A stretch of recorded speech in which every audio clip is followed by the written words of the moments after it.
Gitigom ni Cebu City Mayor Nestor Archival ang Cebu City Disaster Risk Reduction and Management Council kon CCD-RMC kagahapong adlaw aron paligunon ang kaandam sa dakbayan batok sa posibleng epekto sa tropical depression nga basyang.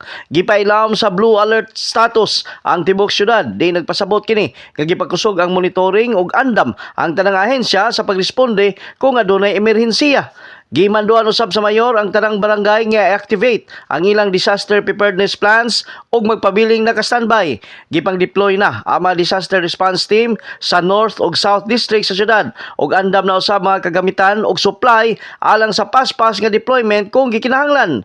Gihangyo ang katawhan nga mangandam sa ilang basic needs, ligunon ang ilang mga panimay ug magpabiling alerto ilabi na ang mga nagpuyo sa mga lugar nga delikado sa baha ug landslide. Samtang nanawagan si Mayor Archival sa panaghiusa og kooperasyon sa tanan alang sa kaluwasan sa matag usa. In the heart of changing lives, kini si Brigada Joel Gonzales Asido sa 90.7 Brigada News FM Cebu, the Music and News Authority.